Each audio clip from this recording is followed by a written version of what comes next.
Hello, hello, hello, everybody. It is Matt, and it is Terrifying Tuesday already? Holy smokes. Before I roll on to any of that, I want to wish each and every one of you a great morning, evening, dawn, day, or dusk. All that lovely stuff because life really is too short as is. Do me a really huge favor and like, share, and subscribe. I love seeing your beautiful faces when you are here. I know I'm here an awful lot, but I have an awful lot on my plate to review. And one last little tidbit of information. Check out the description box. I give you a bigger bite of every single movie of every single day. Such as today, I gave you a brief synopsis, starring cast, director, runtime of the cut I am watching. I did not get you a link for a trailer or a link for where to watch this one yet.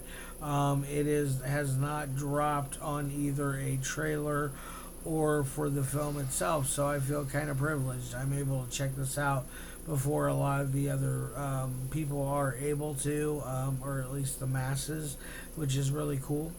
Now, this movie is, like I said, it's a 2025 release.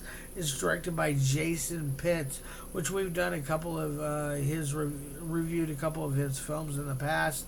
I believe he had the Jason vs. Bigfoot fan film, and then I think there was one other Jason fan film in there as well.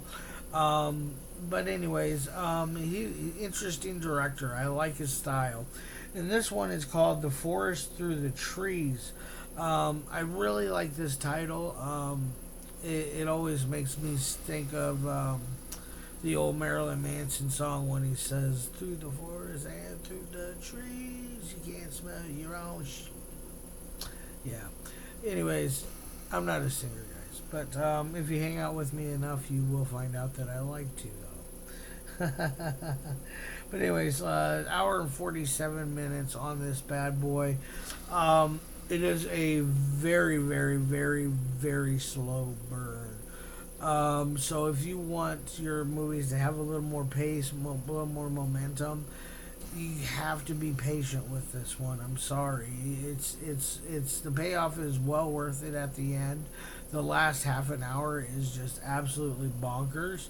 But just to get to that route, you have to go through a lot. Not that it's bad stuff. It's just it's layer upon layer of pulling back and finding out all these different key and different things for the story itself. I really liked that aspect of it. And then who do we got in here? We got Annie Sullivan, we got Kelly Layne, James Stokes, which I like James Stokes in this. I thought he did a good job. Scott Doss, Faron Ledbetter, Alivea Disney, and Brad Adams, which has a part towards the end. He was also really good. And then, like I said, directed by Jason Pitts. What is this movie about exactly? Well, it's about. It starts off with a girl who is pregnant and wanting. She's kind of in a really bad situation, and she's wanting out. Her sister then helps her escape. Fast forward 8 years later, and her child is now a teenager. She's the mom is now married to a guy named, I think his name was Ken, but he was the James Stokes character, who is a war vet, a grizzled war vet, who has a bit of a problem, but that's okay. None of us are perfect. All of our characters are flawed in some way, shape, or form. But this one, it really goes off in a strange way that, honestly, I didn't think this was going to be. It's I'm going to say demonic, but that's all I'm going to say. I wasn't expecting that. I was expecting something else. I don't know what I was expecting, to be quite honest. Maybe I was thinking another slasher-esque type film with with that title. It just sounds like it'd be a slasher esque or another Bigfoot film. You know, it has many ways that you can throw that title out there as long as it's in a forest, or near a forest, or goes through a forest. That title will work. Yes, but the mom disappears eventually, and so basically, the stepdad and the daughter, who have a very I would not say good relationship whatsoever. They clash a lot, especially over his drinking, and she thinks that the mom is a little too nice to him when she should really be a little more. I guess have more of a backbone. I don't know. That's just kind of an interpretation I got. If I'm right, I'm right. If I'm wrong, I'm wrong. But the daughter and the stepfather, they're trying to cope together to try to find the mother.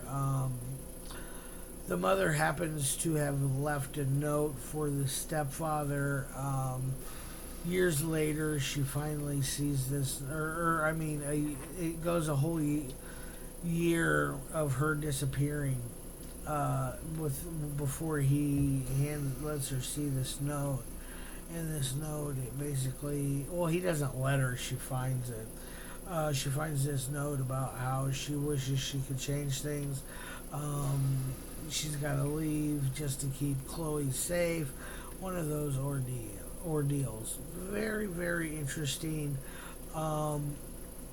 You do get some cool characters in here, and you get some okay gore. There's not a lot of it done on screen. The most of the on screen gore is towards that final 30-minute marker.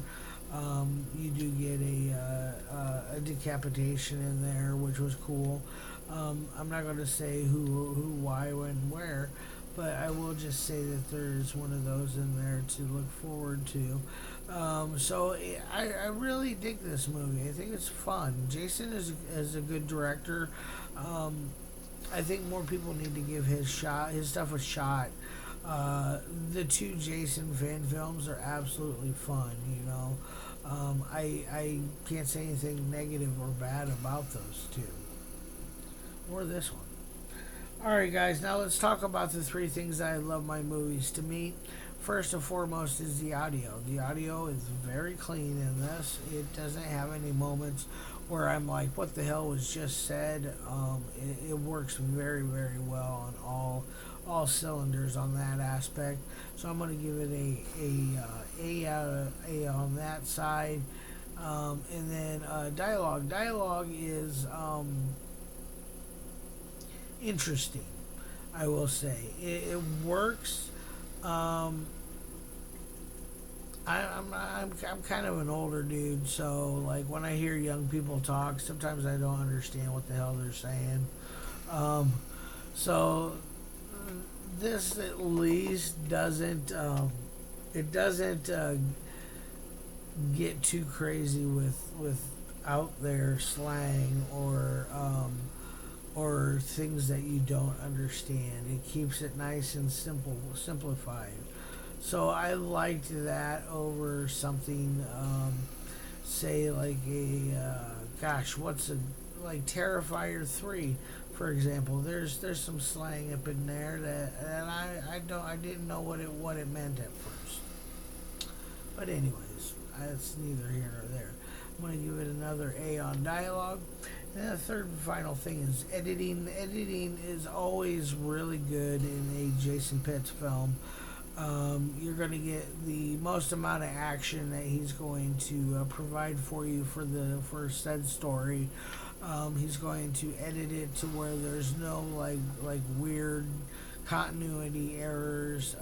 He keeps a nice steady forward momentum with the pacing. Like I said, it's a slow pace, but it works. It's gradually getting up there and getting up there, and when it does finally get up there, it's well worth the wait, well worth the price of admission. All right, so it's editing's going to get another A, and then on my 1 through 5 score, it's going to be a 4 out of 5. Pretty good movie. Check it out when it does drop. The Forest Through the Trees, directed by Jason Pitt. I think you guys will be pleasantly surprised if you want something a little more slow burn type, something more story driven, something character driven, something that is different than the usual affair. This is for you. All right, guys, love your faces, and as always, peace.